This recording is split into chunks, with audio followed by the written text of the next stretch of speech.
অবশ্যই।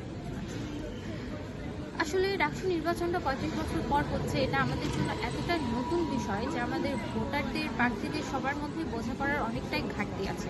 সাথে আমাদের নির্বাচন কমিশনের যে শক্ত অবস্থানটা ধরে রাখা উচিত ছিল, তারা সেটা মোটেই ধরে রাখতে পারেনি।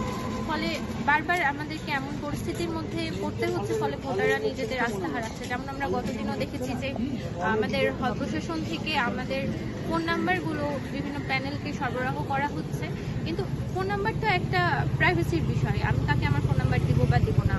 হল প্রশাসন সেটা মানে ভোটারদের অনুমতি ছাড়া প্রার্থীদেরকে দিচ্ছে, এই বিষয়টা অনেকের মধ্যে একটা উদ্বিগ্নতার সৃষ্টি করেছে।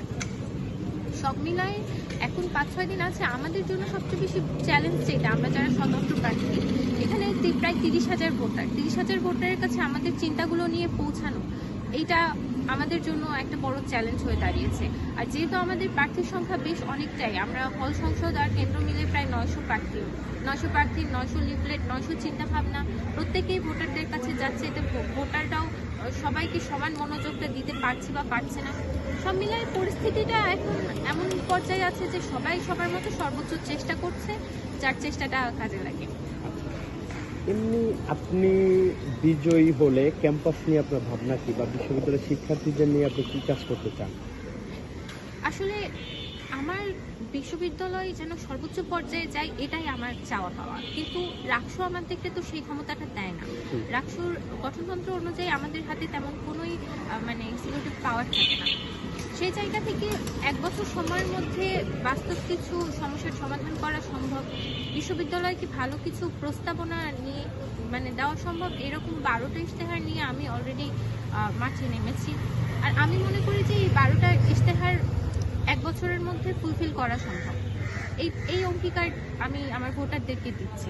সেই 12টা ইশতেহারের মধ্যে প্রথম যেটা ছিল, আর সবচেয়ে ইম্পর্টেন্ট আমরা যেটা মনে করি, আমাদের এই যে এই বাসা থেকে দূরে ক্যাম্পাসে আসা, এখানে এত স্ট্রাগলের একটা লাইফ পার করা, এটার অন্যতম একটা কারণ যেন আমরা স্কিল পিপল হয়ে বের হতে পারি। এটার জন্য আমাদের একাডেমিক মাস্টার প্ল্যান দরকার। আমাদের ইশতেহারের প্রথম বিষয়টাই হচ্ছে একাডেমিক মাস্টার প্ল্যান। সাথে আমাদের হচ্ছে রিসার্চ দপ্তর, যেটা আমাদের গবেষণার জন্য খুব অল্প বাজেট বরাদ্দ দেওয়া হয়, সেই বাজেটটাও সুষ্ঠু বন্টন হয় না। আমাদের হচ্ছে যে গবেষণাগুলো হয়, সেগুলোর সুফল আমরা নাগরিক সমাজ পর্যন্ত পৌঁছে দিতে পারি না, সেগুলো পেপার পর্যন্তই আবদ্ধ থাকে। এই কাজগুলোকে একটা সুশৃঙ্খল জায়গায় নিয়ে আসার জন্য আমরা একটা রিসার্চ ইম্প্যাক্ট দপ্তর প্রতিস্থাপনের জন্য প্রস্তাব করব। এছাড়া আমাদের আরেকটা খুব গুরুত্বপূর্ণ বিষয় আছে ইশতেহারের মধ্যে, সেটা হচ্ছে উপাচার্য নিয়োগ এবং রাকসুর সভাপতি নিয়োগের যে বিষয়টা। মানে আমরা দেখেছি যে রাকসুর সভাপতি, তিনি ক্ষমতা বলে হচ্ছে রাকসুর সভাপতি হন, আমাদের সিনেট কার্যকর না, ফলে উপাচার্যের হাতে এরকম নিরঙ্কুশ একটা ক্ষমতা হয়, মানে কি বলে, পুঞ্জীভূত হয়, যেটার ফলে একটা উপাচার্য চাক বা না চাক, সে একটা স্বৈরাচারী ক্ষমতার অধিকারী হয়ে ওঠে। যদি এই হচ্ছে উপাচার্যর নিয়োগটা রাষ্ট্রপতির কলমের খোঁজা থেকে এটাকে মোট গণতান্ত্রিক করা যায়, তাহলে আমাদের ক্যাম্পাসের অনেকটাই ইতিবাচক পরিবর্তন আনা সম্ভব। এই বিষয়গুলো নিয়ে কি আপনার কোনো মানে সুনির্দিষ্ট রূপরেখা আছে, যে আপনি কত মানে কিভাবে এই কাজগুলো করতে চান, বা শিক্ষার্থীদের এঙ্গেজমেন্ট কিভাবে থাকবে এই কাজগুলোর ক্ষেত্রে? শিক্ষার্থীদের এঙ্গেজমেন্ট কেমন থাকবে, পরিকল্পনা আমাদের আমি প্রথম থেকে যেটা বললাম, যে আমাদের হতাশার অন্যতম আরেকটা বড় বিষয় হচ্ছে যে আমাদের নির্বাচন কমিশনকে যতটা স্বচ্ছ এবং শক্ত থাকার কথা ছিল, উচিত ছিল, তারা আসলে সেই অবস্থানটা ধরে রাখেনি। এইটার আরেকটা গুরুত্বপূর্ণ বিষয় যে আমাদের এই রাকসু নির্বাচনটার পর রাকসু সভাপতি যে দায়িত্ব গ্রহণ করবে, রাকসু সভাপতি সহসভাপতি, তারা ঠিক কত বাজেট নিয়ে এই যাত্রাটা শুরু করবে, রাকসু আপাতত বা এখনই পর্যায়ে রাকসুর বাজেট কত আছে সেটা তারা এখনো পর্যন্ত ক্লিয়ার করেনি। তারা যদি এই অঙ্কটা ক্লিয়ার করতো, তাহলে আমাদের এই পরিকল্পনাটা করাটা আরও বেশি সুবিধা হতো, যে আমরা যখন কাজ শুরু করব তখন আমাদের কাছে কতটুকু মানে অর্থ আছে, কতটুকু সামর্থ্য আছে, যেটা দিয়ে আমরা আমাদের যে পরিকল্পনাটা আমরা নিচ্ছি সেটা আদতেও বাস্তবায়ন করা সম্ভব কিনা।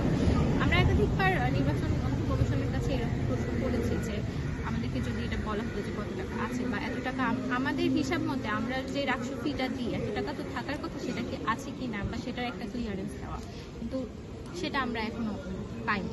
আচ্ছা, আমি যে বিষয়টা হলো বলতে চাচ্ছি কি মানে আপনারা যে উপাচার্য নিয়োগের একটা উপাচার্য নিয়োগের যে প্রকল্পটা আপনি বললেন বা আপনি একাডেমিক যে মাস্টার প্ল্যানের কথা বললেন, তো এই ক্ষেত্রে রাকসু তহবিল থেকে বেশি গুরুত্বপূর্ণ আপনি শিক্ষার্থীদেরকে কিভাবে এঙ্গেজমেন্ট করে একটা শিক্ষা আন্দোলন গড়ে তুলছেন আমার মনে হয়। তো এই বিষয়ক আপনার রূপকল্প কি, মানে এই জায়গা থেকে আপনি কিভাবে এই কার্যক্রমগুলো পরিচালনা করতে পারেন বলে মনে হয়?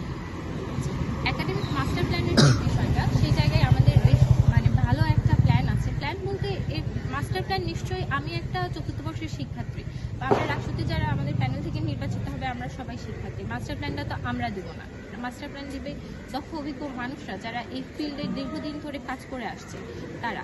একটা ক্যাম্পাসের মাস্টার প্ল্যান কেমন হওয়া উচিত, হ্যাঁ, কিন্তু কোন জায়গাগুলোতে ফোকাস করা উচিত সেগুলো আমরা যেহেতু শিক্ষার্থী আমরা আমাদের প্রয়োজনটা বুঝি সেটা আমরা করে দিতে পারি। এইসব বিষয় মানে কোন কোন বিষয়গুলো ইনক্লুড করা উচিত এই নিয়ে আমাদের মাস্টার প্ল্যান বিষয়ক একটা প্রস্তাবনা আছে। সেই প্রস্তাবনায় আমাদের ফোকাসের প্রথম চেষ্টাই হচ্ছে যে আমাদের চতুর্থ শিল্প বিপ্লব উপযোগী একটা মাস্টার প্ল্যান করা। আমরা দেখেছি যে আমাদের শিক্ষার্থীরা স্নাতক পাশ করার পর বছর পর বছর বেকার থাকছে, তারা কোনো জায়গায় নিজেকে ফিট করতে পারছে না, ফলে যে বিসিএস এর পিছনে ছুটছে, মানে একটা র্যাট রেসের মতো সবাই একই দিকে দৌড়াচ্ছে, সেই জায়গায় দৌড়াতে গিয়ে অনেক সময় নষ্ট করছে। তো আমাদের একাডেমিক যেই পড়াশোনা তার মধ্যে চতুর্থ শিল্প বিপ্লব উপযোগী কোনোই এলিমেন্ট নাই বললে চলে। সেইগুলো ইনক্লুড করে কিভাবে একটা মাস্টার প্ল্যান সাজালে আমাদের শিক্ষার্থীরা মানে বিশ্বমানের হবে, সেই বিষয়গুলো আমরা মাস্টার প্ল্যানের মধ্যে রেখে একটা প্রস্তাবনা দিব, যেটা মাথায় রেখে আমাদের অভিজ্ঞ দক্ষ মানুষজনের চেষ্টায় একটা পূর্ণাঙ্গ মাস্টার প্ল্যান করতে হবে। ধন্যবাদ আপনাকে।